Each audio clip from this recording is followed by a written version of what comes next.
What is up, everybody? Welcome back to an all-new episode of the Pack a Day podcast, along with the Acme Packing Company. I'm joined once again by Justis Mosqueda. You can find him on X at JUMOSQ. You can find me at Andy Herman NFL. Justis, it has been far too long. I know it's only been like a few weeks. I don't even know how long it's been, but it's felt far too long. So it's great to reconnect with you. First of all, how the heck have you been? I've been all right. I told you off air my water heater blew up, so that's less than great. But outside of that, been doing peachy. That's amazing. Well, obviously not the water heater blowing up, but other than that you're doing great. That's never a fun experience. I can only imagine. We have not had the opportunity to talk, obviously, since the Packers made some interesting offseason decisions. One moving on from Joe Barry, which we had sort of, hypothesized, would it happen? Would it not happen? That eventually does, in fact, happen. And then, of course, they hire Jeff Hafley as their new defensive coordinator. So, I want to dig into deep today about the changes to this scheme to potentially go into a 4-3 defense. And I want to dive into all of that pretty deep with you today. But just on a surface level, when you heard about Jeff Hafley becoming the defensive coordinator, I think all of a sudden all of us were scrambling of like, all right, who the heck is Jeff Hafley? What does he do? What were your big takeaways immediately from that hire? Yeah, so I knew a little bit about him from his year at Ohio State. I really didn't follow what he was doing at BC. But he was on like the what do you call it? Like the coaches broadcast thing for like the national championship and stuff Sure. like that, the year that he was transitioning from Ohio State to BC. I knew he had, the connections with Ryan Day dating back to, that Chip Kelly era Niners team and stuff like that. I knew he had worked with Bob Sala and, had worked with like D'Amico Ryans and stuff like that. Thought it was interesting that like once you pulled up the numbers and you look at some of the stuff, it's kind of the same kind of defense in terms of single high safety stuff, right? Like you could look at the percentage of single high that he played at the college level. Mind you, there's 130 college teams, and I think his 4 years at BC, they ranked first, and fifth in single high, shells for the defense, not necessarily coverages, but at least the shells, right? So I think that's kind of what they're bringing. I think Matt probably looked at the landscape of the league and said, these quarter teams aren't really having that much success when that is your fastball and that is all that you do. And it hasn't really had a whole lot of success, unless you have Jalen Ramsey and a bunch of pass rushers up front, right? Yeah. You can even look at Miami down the stretch this past year, right, with Vic Fangio. And once they started losing pass rushers, right, that defense didn't look so good anymore. This will, I think, lean more into, like, if we're thinking of, like, adjusting a dial and trying to figure out, like, what matters more, right? I think cornerback goes up, right, because those guys are going to be on islands a little bit more, at least on the outside, right? Like, they're going to have to take care of the sideline. They're not going to have, safety help over the top of them, all that stuff, like you would in, a quarters type of system. I think it dials down the importance of linebacker, even though, they're probably going to play 3 off-ball guys at this point. But it also turns up the importance of pass rusher. That is something that I cannot understate enough. And there's kind of been a little bit of misconception just based off of the conversations that I'm seeing happen on, either social media or, in the comment section for our site, APC, where kind of Packers fans think 4-3 defense and they think Reggie White, right? Which is, hey, he's pretty good at that, right? He's a pretty good 4-3 defensive end. That is not what they're looking for in a 4-3 pass rusher, at least from who you should expect on a down-to-down basis. It's not guys who are 280 plus pounds, right? If you look at what Houston did, which again, D'Amico Ryan, he was a guy who I think he was like an analyst or something like that, or a QC, quality control coach, which is kind of, the first step into the league, underneath Hafley in San Francisco. And they just drafted a 240-pound pass rusher at 3rd overall, and they traded up for the guy, right? That's Will Anderson. You look at the Niners. I mean, they pay no expense to go after pass rushers. They want to have 4 guys that they can, have rip roaring ready to go. Everyone looks at Bosa. Bosa's not as big as you guys think. He's 260 pounds, and he's the bigger one out of all of them. Right? Like Randy Yep. Gregory is 240. They got guys like that coming off the edge too. And then look at the Jets with Robert Saleh, right? Who, obviously there's a connection there. Halfley coached underneath him when he was the DC with the 49ers. They kind of run the same type of system. They're another team that, they're going after 4 pass rushers at a time. They drafted spacing on his name, Will something, the kid out of Iowa State. Yeah, Will McDonald. And he was, 240 pounds and change. So what I think people are missing is that this 4-3 defense is going to put a lot of stress on those pass rushers, and you have to be able to get after the quarterback, because every passing play, basically, it starts a timer, and it becomes a race between, can you get to the quarterback faster than he could throw a crossing route? Because crossing routes are now going to be open. And I know Packers fans are like, well, crossing routes were open in quarters. Well, they shouldn't have been. Like, from a schematic standpoint, they shouldn't have been. That's what should have been taken away, right? Like, that's why everyone is playing quarters. It's, you can fit the run, you could stop crossing routes, you could stop a lot of this boot action stuff that, some of the best teams in the NFL are running, right?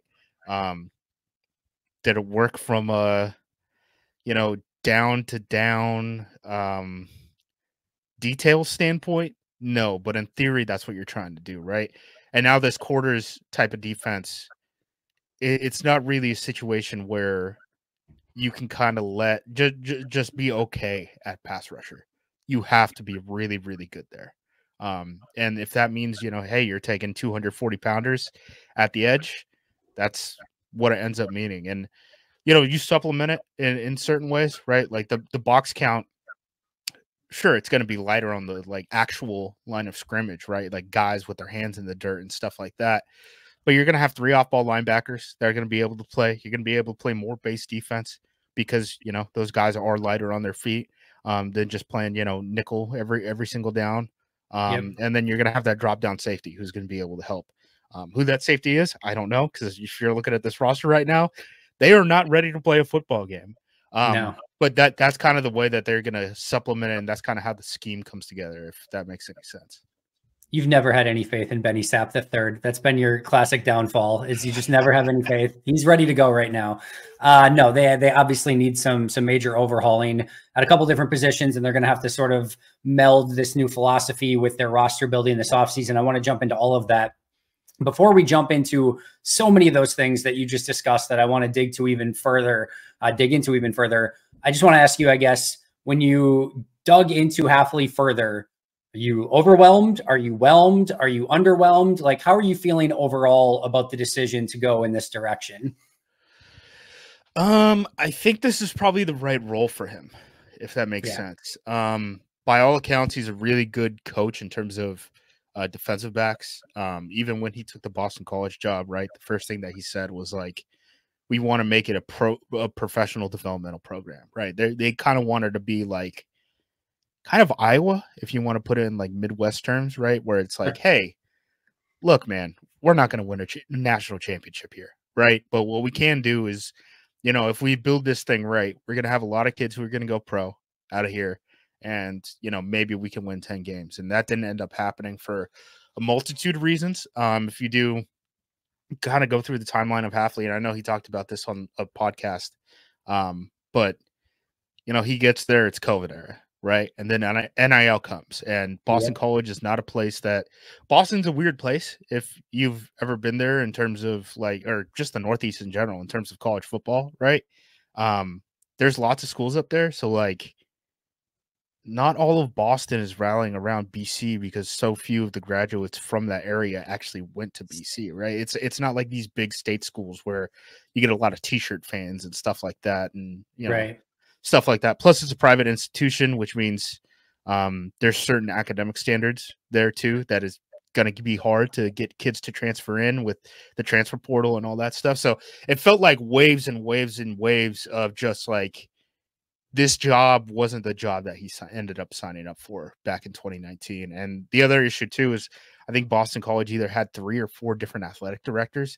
I think he did the math and he was like, I want to be an NFL DC, and that's probably what I'm going to be after this job. So why am I waiting? Right. And that life at the college level is not a good life right now either. Yeah. I know some people in college media will kind of push back on that, but there's a lot of dudes who are like my age, right? That like I kind of grew up with in terms of like how we think about football and stuff like that, that are now in the NFL and they're QCs, right? They're quality control coaches, which Yep. is like, I don't know, like people say that they're like coffee runners and stuff like that, but they're the guys who are like drawing up plays for scout team and stuff like that. They're doing advanced work for future opponents and stuff like that. So when game day comes around and you're on the plane flying back on Sunday, you know, you're checking out like, okay, what did the Chiefs do for the past month so that I can hit the ground running, you know, for the week ahead of time to game plan and stuff like that. And I've kind of poked around at some of their heads about the whole college idea. And overwhelmingly, I'm like, would you guys leave like the NFL, you know, a QC position to be like an assistant, you know, a positional coach at the college level? And all of them are like, hell no. Right. One of my buddies, like he joined a Madden league with me this past weekend because in the offseason, it's a 9 to 5. Yeah. College right now, like UCLA just came off of a 30-day transfer portal window. A new 30-day transfer portal window just opened up right now because Chip Kelly left. And then the spring transfer portal window is in like 10 days or something like that after this portal window closes. So we're talking about like 4 months that someone could just poach your players at any point. These guys Crazy. are not living good lives right now, and they're not in an envious position. So if you want to go help in college football, there's probably never been a better opportunity than right now because a lot of people are looking to get out. So No, it seems like this is going to become more and more popular. And kudos to you, because I remember, 2, 3 months ago when we were looking at potential defensive coordinator candidates, and you brought up Dave Aranda, who is yeah. obviously and is still Well, he's head coach. another guy that, yeah, I mean, Yeah. everyone has said like he's a better fit at the NFL level than what is happening in college football right now. Yeah. Yeah. So, and you mentioned at the time, like it's a sucky job in college, and a defensive coordinator position in the NFL probably trumps most head coaching jobs in college football. Also, do you guys And think like Jim Leonard couldn't get a DC job at the college level? He just took the DB's coach position with the Broncos. he absolutely, Like, I would be willing to bet you, I would guarantee you, he could have gotten a head coaching job at some level of college, like D1 college yeah, football. Like he coached Wisconsin. I know it was on an interim basis, but like you're telling me like Central Michigan, I don't know who had openings or whatever, but right. you're telling me one of those like type of schools was not interested in Jim Leonard as a head coaching candidate if he wanted to go in that direction. He, in my opinion, he 1,000,000% could have got some college football head coaching job. And yeah, like you said, he took a assistant DB or DB and passing game coordinator position. And the other thing too is you're even looking at college football, even at the top, splitting apart even within conferences. So like UCLA is in the Big Ten. They're going to play Ohio State at some point, right? Chip Kelly left as the head coach to be the OC at Ohio State. You could look at Alabama. They took not one, but 2 sitting FBS head coaches to be co-defensive coordinators on Alabama's team. They got the guy from South Alabama, and they got the head coach from Buffalo too. The guy from South Alabama tripled his salary by being a co defensive coordinator with a first time head, a brand new staff with the Crimson Tide. So a lot of these things are changing, and I think a lot of these coaches are doing the math and saying like, do I really want to be a head coach that bad, or do I want to win? And what's the quality of life look like? Because if you're a Chip Kelly at Ohio State, there's enough underlings under you at Ohio State to go do all the smoozing that you need to do and all that stuff. And you can just kind of stick the ball where you're functionally an NFL offensive coordinator at the college level. You don't have to do any of the recruiting stuff really and all that, right? Boston College is not one of those realities, right? And I think Hafley saw the writing on the wall and said, this isn't working. I should just go to the league. And kudos to him. I don't think that there's too many missed opportunities here. Like I'm with you. I know the Zach Orr stuff and all that reporting and all that. The only guy who actually got hired before that the Packers interviewed before the Packers made that call was Babbage, right? The guy who got internally promoted at Buffalo. So who knows if he actually would have taken the job or not. So like there's no indication that this was anything other than Matt LaFleur's first pick, right? So I wouldn't be worried about anything like that. I'm actually kind of happy that we went down this road in terms of the scheme, because I think this is kind of what you want to run at the NFL level at this point.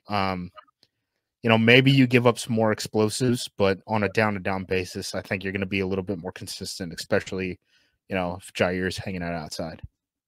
I could not agree with you more. To me, if you would have told me that Zach Orr was the hire, or I know there was some reports too that Ejiro Evero was one of their top choices. He just never got out of Carolina. I would have been excited about both of those hires potentially, no more or maybe less than Jeff Hafley. I've said this. I don't really care if he was their first, second, or third choice. They got a really good defensive coordinator. And obviously the proof will only be what he puts on the field and how this defense plays. But I'm very excited about the potential scheme. I'm excited about what he's bringing to the table. I love that he has head coaching experience at the college level, co-defensive coordinator at Ohio State. He's called plays like he really, I mean, we talk about it in like draft all the time of like checking every box that you want to see. He literally checks like every box of what I literally made a list like a week before they hired somebody of like, here are like the 10 things that I want to see from the next defensive coordinator. And he literally just right down the list, checked off every one of them. So I don't really care one way or the other. I was excited about the hire once I dug into it more. Yeah. And I think, there are some valid points about his resume that people make about not being able to extrapolate it out, which like, obviously, yeah, I mean, you're going from the college level to the NFL. We've seen how that can change opinions, right? And stuff Yep. like that, and change kind of what you can do. But people who look at the Ohio State stuff say, hey, you can't use that because, he had 5 stars everywhere and all that. And then you guys have guys that look at the Boston College stuff and say, he didn't have anyone at BC, right? And there's truth to that too. So I think really the way to think about it, he's the next guy off of that Robert Saleh, D'Amico Ryan type of tree. And we're seeing a lot of success with that defense as long as you can get some good pass rushers who can get after the quarterback. The other thing I want to mention before we move off this topic, the COVID year stuff and the transfer portal is also becoming increasingly problematic for these teams. Yep. You could look back at a guy like KJ Costello, for example, right? KJ Costello is a guy who was the quarterback at Stanford. He got an extra year because of the COVID season, right? He wants to come back to Stanford, but he already graduated. So what does that mean? He gets to go and enroll at a graduate program, right? That's not a problem. There's plenty of guys who just like enroll in sports management or, ballet, dancing, whatever the heck they have to do to stay eligible. Here's the problem. Stanford's not just going to let you go into the grad program because you're a quarterback, right? Like these schools aren't emphasizing football in the same way as some of these other programs. BC is one of those schools where they're like, we're not just going to keep you around forever just because, you play on a football team that frankly, the area isn't even rallying around. Right. So, football is probably the 4th biggest sport in New England, right? You're talking, basketball, hockey, baseball, like, yeah, man. So yeah, I mean, there's a lot of reasons why this Hafley thing ended up going down, I think. Yeah. And like I said, I'm excited about it. So let's dive in as much as we possibly can into this new scheme, what personnel they need. I know you dove a little bit into it already, but I want to start with just from a personnel standpoint, not necessarily playing more cover one, playing more press or anything like that, more schematically, but from a personnel standpoint. All right, we've heard it's going to be a 4-3 defense. One, does that matter? How much does when you hear that? How much do you actually care? How much does that fundamentally change positionally, gap responsibilities, standing up on the outside, hand in the dirt on the outside? To you, what are you expecting when you hear potential 4-3 defense and this, Jeff Hafley led, personnel grouping? Okay. Let's go level by level, right? Okay. On the line of scrimmage, on the interior, I don't think it's going to change very much. I think the guys who are playing the interior are, for the most part, going to end up playing the interior in the 4-3 defense. What that means for Kenny Clark is probably him moving back to nose tackle. Just you probably want Wyatt and Clark as your two guys there, just because they can kind of play every down. And maybe Brooks ends up being a guy who ends up pushing Wyatt out of the lineup or something like that. But Slayton isn't a guy that I think you want being an every down nose tackle in the NFL right now. I just don't think he can get after the passer enough, which doesn't mean that, he has to be out of the lineup or anything. It's just you got to kind of be careful and pick your spots on where you want to play, when you want to play him. On the edges, good. Just really quick on the interior, it feels to me like this perfect, like Kenny plays, I don't know, 80% of the snaps at nose and Slayton gets the other 20. And then you probably have almost like a 50-50 split of like Brooks and Wyatt at the, the 3 technique. And it almost feels like that inherently is like a really solid rotational, group on the inside where you've got, again, Wyatt and Brooks who can pressure inside. Clark's going to eat the majority of the snaps, who can also pressure at the nose tackle position. Slayton factors in a little bit as a backup to Kenny, and then you rotate in Colby Wooden as needed. Yeah, no, and I agree. Again, I think that there's probably a certain line of Packers fans that are thinking right now, like Wooden and Brooks maybe could potentially play end. Again, I don't see it. I don't see it the way that this coaching tree has worked at the NFL level. On the ends, I think it's going to help Lucas Van Ness. Lucas Van Ness is a guy who I always thought was better with his hand in the dirt. Even going back to Iowa, he always looked very awkward when he was asked to rush in a 2-point stance. So maybe, he's able to hit the ground running next season or something. The only other guy I'm really kind of interested in is like, we heard how much they like Preston because of his versatility, but we are no longer in a system where versatility is really something that is, sought out for, right? Where, hey, we just kind of want you to get after the passer. So what does that mean for Preston? Because what he was able to do is, a 270-pounder, whatever his actual playing weight it was, this past season, can drop back into coverage. Like, that's actually pretty impressive for his size, for all the jokes about him lining up in the slot against, good receivers and stuff like that. People calling him a cornerback. But if he's not asked to do that anymore, is he worth the cap hit? Like, that's something that probably isn't being talked about enough. I don't think it's a sure thing by any means, but like, I think it's a conversation you have at least. Is there anyone that you see like that changes their body type because of this? Like, could Preston drop, 8 pounds and become lighter and a better, theoretically a better, quicker pass rusher? Is there anyone that you could see potentially changing their body type because of this? Yeah, I mean, it wouldn't surprise me if any of the ends slim down a little bit just to get a little quicker. Because again, I mean, that's what they're going to want out of these guys. Linebacker level, you're going to play a lot more of those guys. Again, we talked about a little bit.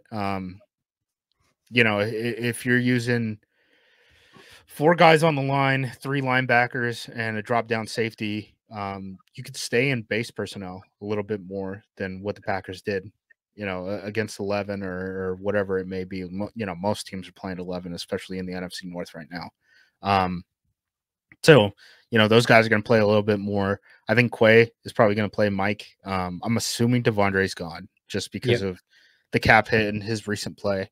I think so too. Maybe egg on my face, but like, this isn't like a 4-3 under scheme. Like, we're not talking about like the Legion of Boom Seattle Seahawks where like KJ Wright has walked down the line of scrimmage and he's basically a defensive end, right? Like, that's not what we're looking at. I think both outside linebackers are kind of going to be interchangeable. I think those guys are going to be a little bit lighter than the Mike. At this point, McDuffie is one of those guys. Who number 3 is? I don't know. Could be a draft guy, could be a free agent. Like, there's not many internal options for the Packers to be that third starter right now. Isn't it just Christian Welch left at that point, other than obviously Campbell? Converted safety. Yeah. Yeah. So, yeah, I don't know. All right. So we kind of now have gone through from like a personnel standpoint, how this could look. I guess maybe one thing I want to follow up on, how much from a 4-3 standpoint do you expect them? You said they could maybe stay in base a little bit more. Are we still talking 20% here, 15%? Like, how much is this actually going to matter, and how much are they still going to be in nickel and just kind of playing a very similar, nickel defense? Not, again, schematically, but personnel wise as to what they did previously under Joe Barry. Yeah, I think it'll be like 50-50, which is pretty different from what the Packers did before. I mean, the Packers, the other thing that doesn't get talked about is like we talk about nickel and base. They played a lot of penny, which was, Yep. you have all the guys on the line of scrimmage from the 3-4 defense, and then you have the single inside linebacker, which really put a huge stress on that guy, right? And now we're going from one inside linebacker to possibly three against the same type of formations, right? So I think it'll be closer to 50-50. That's not to say that, nickel will be a devalued position. That guy's still going to play a whole lot of football. The other thing I want to mention before we stop talking about personnel, I think safety is where we're going to see the biggest change in terms of like what they're looking at. Sure. Because I think this defense now presents a situation where you look at guys for specified roles, right? Where, Yep. hey, if you want a single high safety, well, you could choose who that single high guy is, and you could choose what guy you want to drop down in the box. And you could look at, I keep using the Niners as an example because it's a really good one, but Hufunga, the kid that they got out of USC, who's a 5th-round pick. I mean, he's a drop down guy. I think he made a Pro Bowl or was named like second team All Pro or Yep. something like that. Not this past year because he was hurt, but the year before.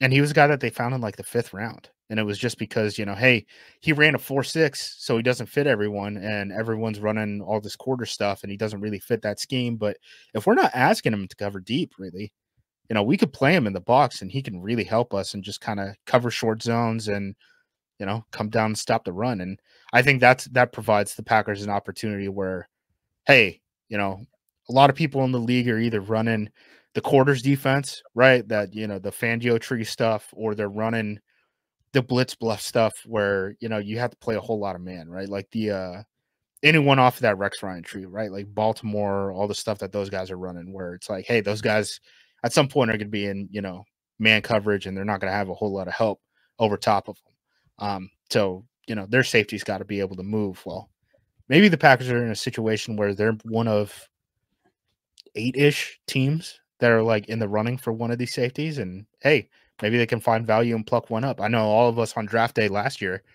draft days, I should say, because it was multiple days of us waiting for them to finally find value at safety, and they didn't find one until Anthony Johnson Jr. So maybe with these more specified roles, there's better fits at, actual draft picks that they'll be able to turn in. I think they're going to have to, and that specialization of skills at that position, I think, is going to change what they need at both of those positions. And I think it's going to be beneficial for them. Like you said, maybe even being able to find a few diamonds in the rough, and especially maybe a guy that can play in the box a little bit more. All right, so that kind of covers things personnel wise. Tactically, you've touched based on a little bit already. More, probably man coverage on the outside, more single high safety looks. What are you expecting schematically to be different about this defense? Going to be tighter on the edges. In terms of, cornerbacks coming up and pressing up. By all means, it seems like Hafley, the quotes from Richard Sherman were really interesting, where he was like, we knew the plays that they were running. Like, he really prepares us for them, during the practice week. So, no surprises there will be nice. Once you start breaking down wide receivers to a spot where it's like, okay, at 15 yards, he can only run, 2 routes because that's all they run at that depth, right? So you start to see him slow down at 15, you're getting 1 or 2 things, and now you can jump a ball, right? Yeah. Having a guy with a defensive background is going to be really important for that type of stuff. And, obviously that's a little bit of a change from Joe Barry, who has defensive line and linebackers background. Yeah. It's going to be a lot of single high. We already touched on that. It's going to be a lot of cover 1, cover 3. I think when guys go in motion now, you're going to see cornerbacks travel with them. Because if you're not actually in cover 1, which is, your man coverage with a post safety in the middle of the field, right? If you're not in that, you still want to present that. And that's something that he showed both at Ohio State and Boston College when I went back and watched games. So for all the stuff about maybe Jair doesn't play in the slot and stuff like that. Well, what if the guy on the outside is on Jair and then he motions to the slot? Jair is going to end up falling. Like, that's kind of how this defense works out. So that's what you're going to see differently, just like visibly pre-snap from this defense. Yeah, I love that aspect as well. And I'm excited to see hopefully Jair shadow more of the Amon-Ra St. Browns, the Justin Jeffersons, the DJ Moores, just in division. Like those are literally like 6 games right there of some of the top wide receivers in the league. And I would love to see a little bit more of that and just motioning with. As you look at some of the biggest needs, we talked about safety already, but what are, now that they're transitioning to this system, not just maybe system based, but as you look at this defense right now, and then again combining it with a new system, what are the biggest needs on defense in your mind right now? Safety is number one, and then linebackers too. The only reason linebackers too is because you need 2 safeties at this point if you're looking at Yeah, the Packers depth chart. So, yeah, I mean those are the big ones, and then you probably need depth at the edge and corner positions, but I don't think that you need to spend a high pick on those. We'll see what happens. I mean, it will never surprise me if the Packers turn in a high pick for super athletic, guy who plays on the line of scrimmage. So, like, if we yeah, draft another pass rusher, if we do move off of like a Preston Smith or something like that, just don't have your jaw hit the floor, right? We drafted Rashawn Gary after we gave Preston and Zadarius. Zadarius, those contracts. So something to look out for. I do want to touch one other thing too. Yeah, So the Raiders game last year, right, was a situation where Joe Barry said, we don't want to make all these checks and stuff like that. And, even if the Raiders are in heavy personnel, so you come out in your base defense, but then they're in empty, which is the formation, and they're stretching you all across the field with 5 guys wide, even though those guys include, either 2 tight ends or a fullback and a tight end. I can't remember which one it was. And it puts Devontae Adams on the slot with Preston Smith. Joe Barry was like, I do not want to, we don't want to have to check out of everything. Well, this is where getting a guy out of the college level helps a lot. Because I don't know if you've gone to a game live recently. Everything is going fast tempo. Everything is no huddle. I mean, all you're doing basically is checking, right? yeah. Like there's been guys who move from the college level, go to the professional level, and are guys in the booth, and they're like, things are happening so fast that I can't relay it back down because these college guys are basically lining up in their formation and then getting the call.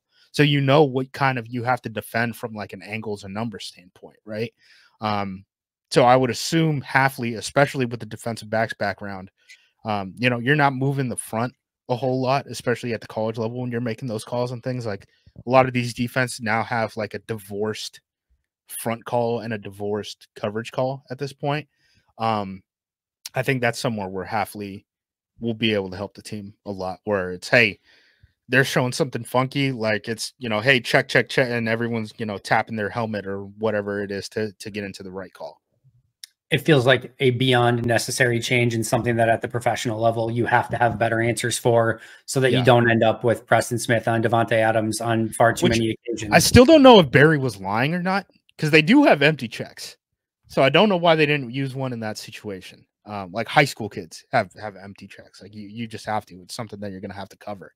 So I don't know if he was covering his ass. So like I don't want to make covering Preston's ass. Sorry, he didn't want to throw his player under the bus and stuff like that.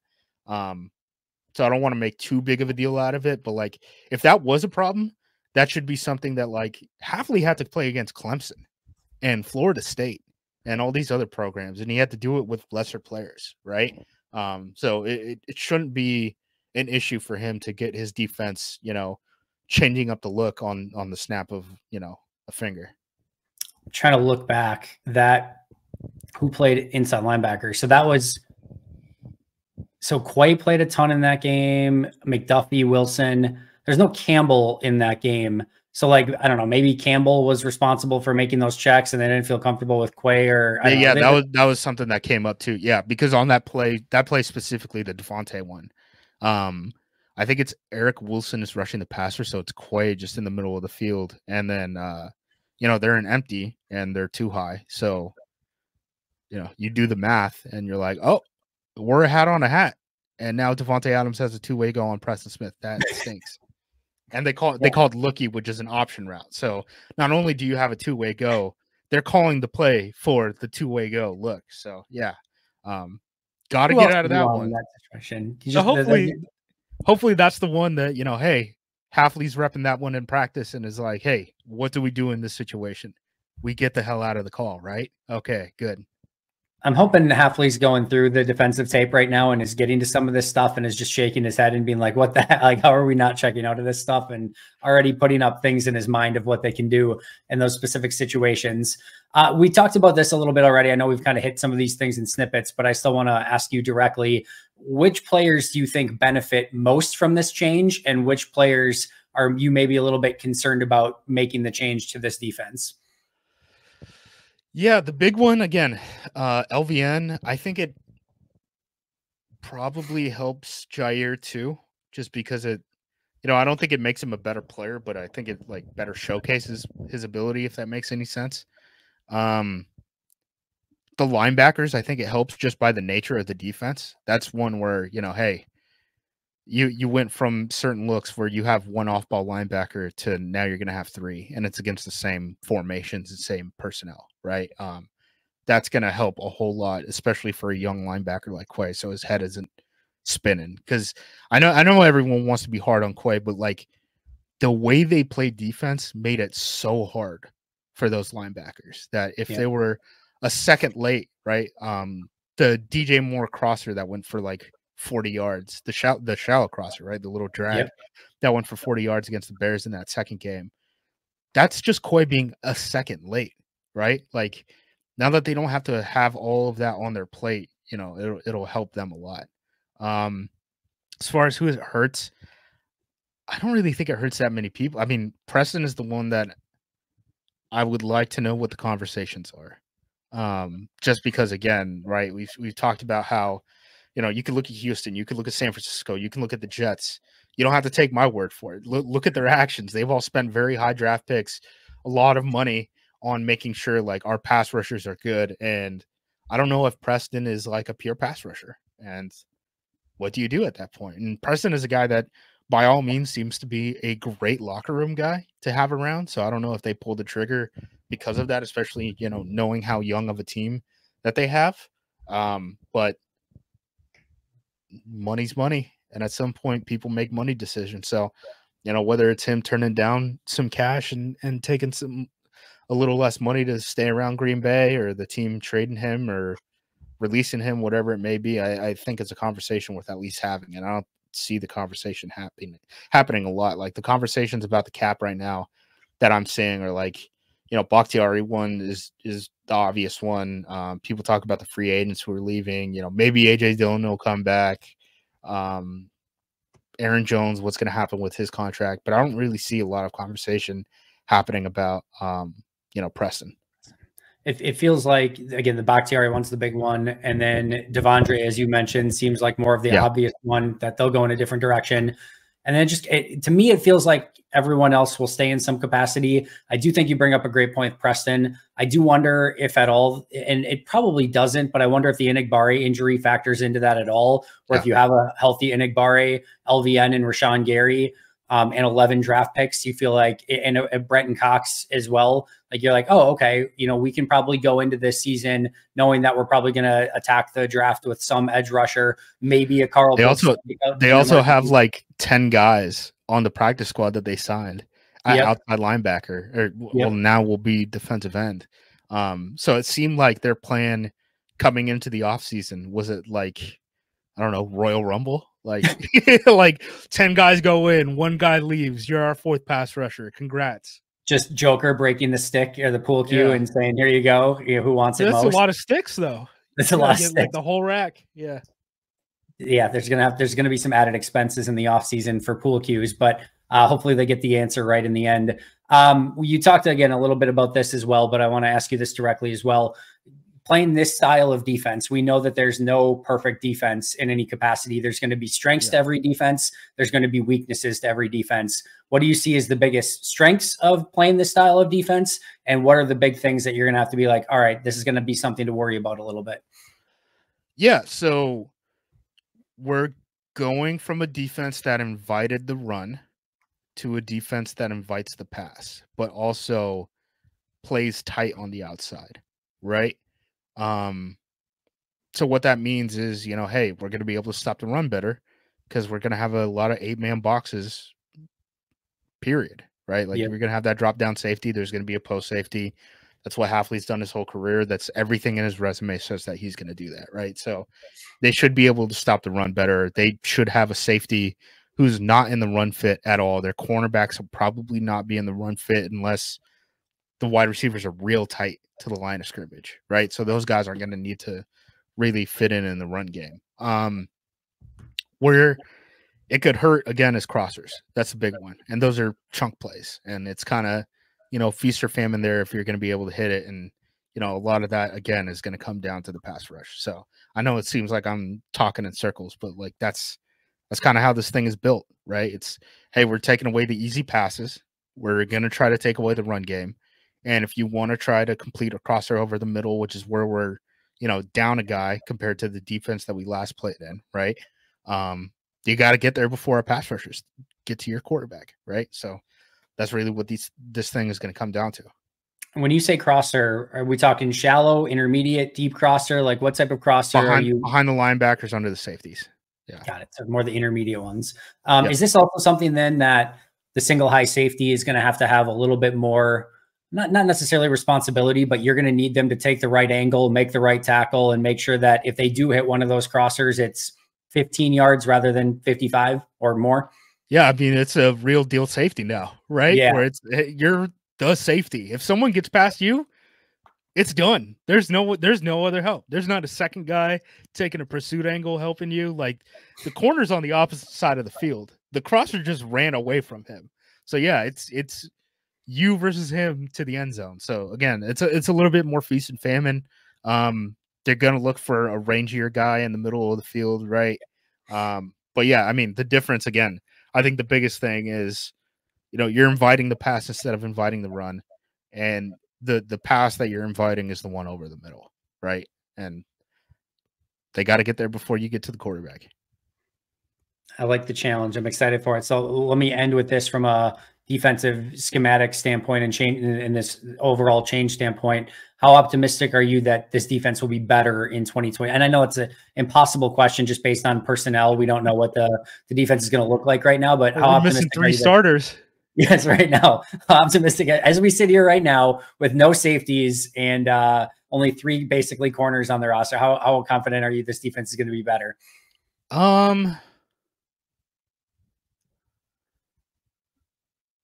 The numbers weren't that bad, right? I assume that they're going to be better. I wouldn't be shocked if, honestly, I think they're going to be better as long as they can solve the guys in the middle of the field, right? Which is a big question considering, this defense. We just talked about that. Where's the weakness? It's the passing game in the middle of the field. What are the Packers missing? Well, they need another off-ball linebacker. They need a drop-down safety, and they need a post safety. Well, those are the guys who are covering over the middle of the field, right? But I think Quay is going to be in a better spot. I think the pass rushing unit is going to be in a better spot.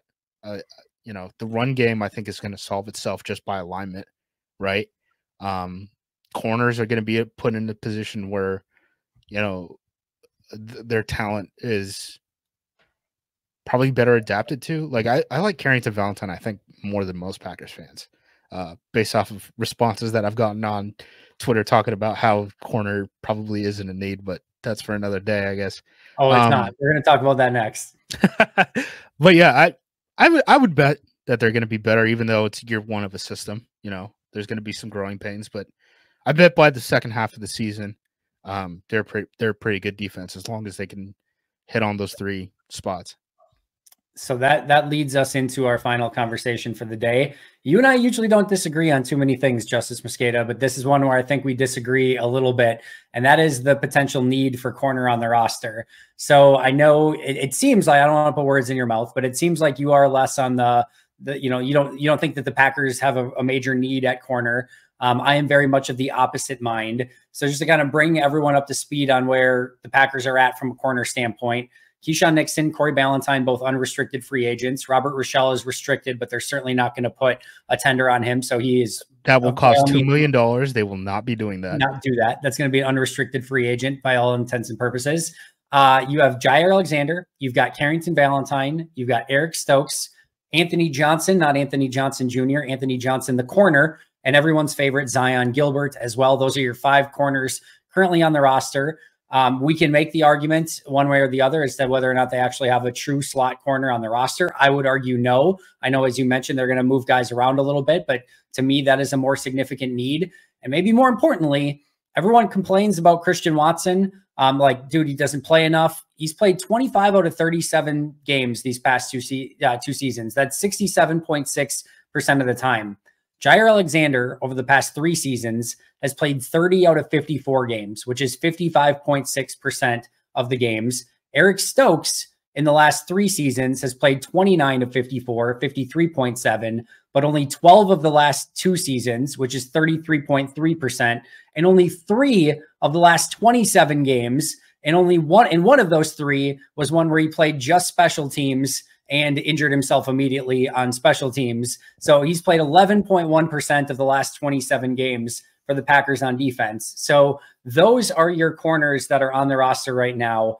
I can understand a world where Jair and Valentin on the outside you feel good about, and Eric Stokes is like sort of this wild card.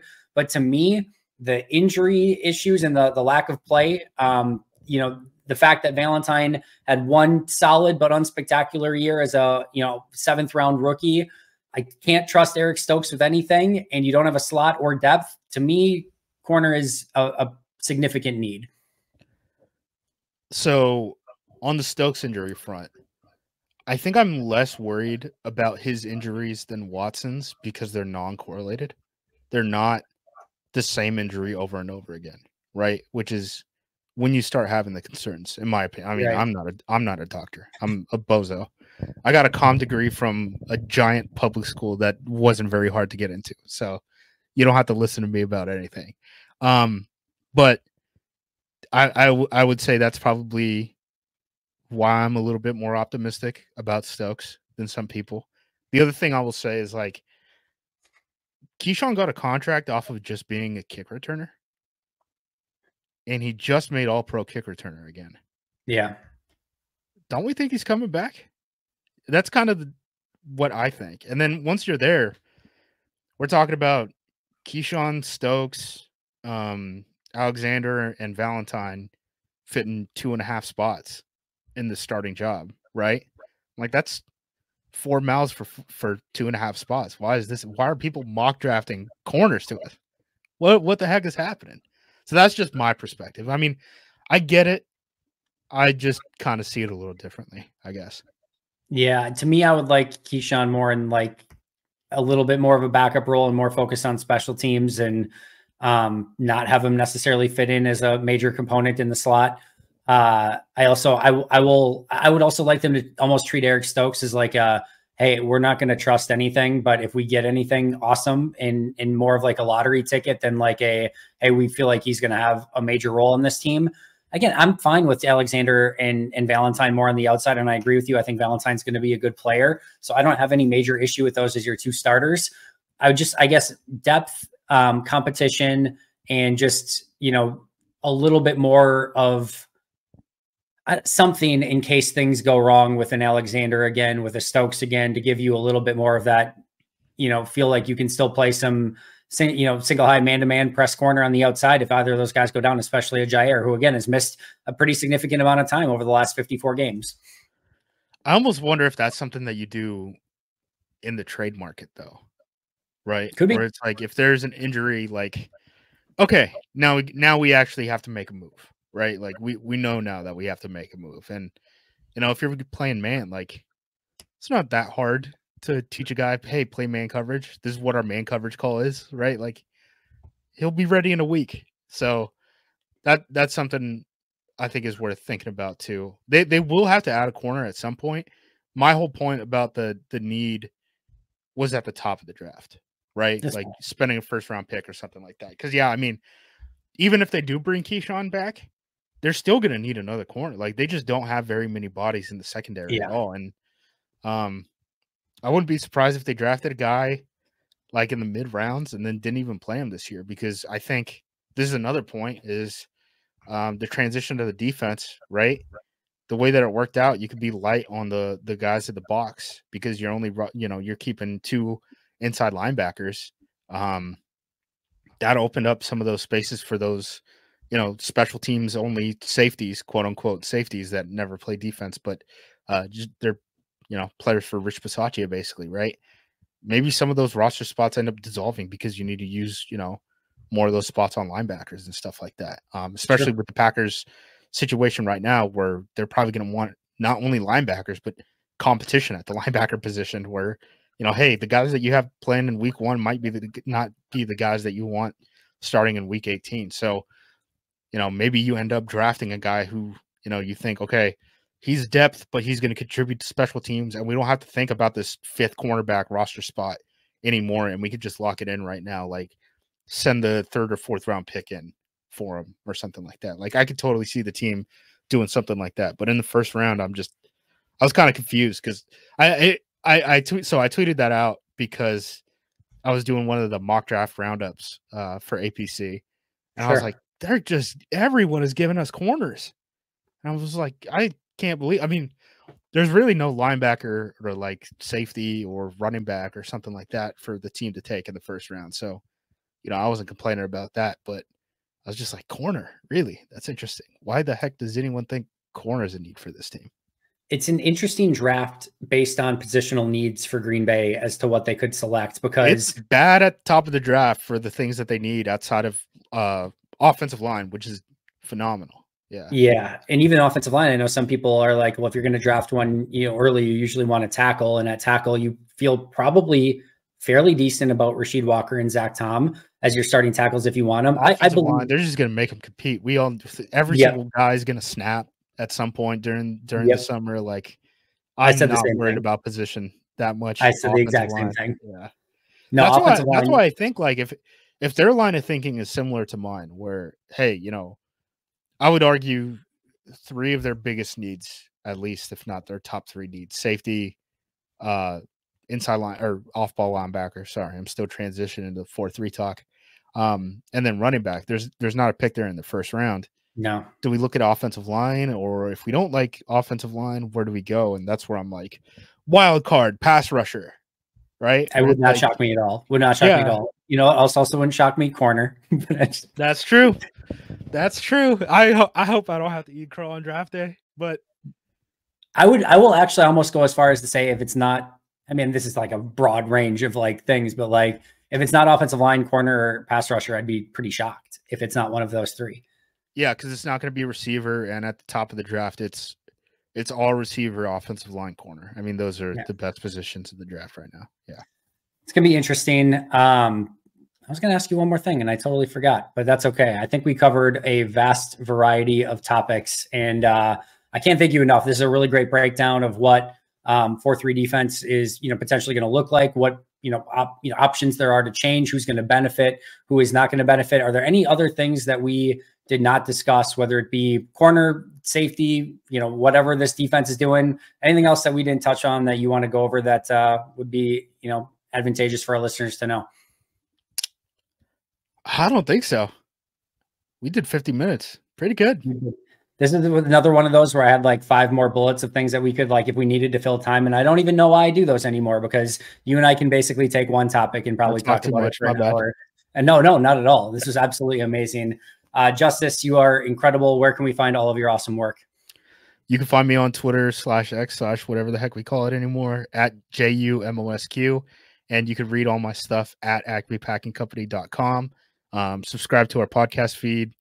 You can find it anywhere you get podcasts, Acme Packing Company. Make sure to check out all of his awesome work. You can find me at Andy Herman NFL. You can find the Pack a Day podcast on YouTube and wherever you get your favorite podcasts. That is going to do it for us today. But until next time, and as always, go Pack Go.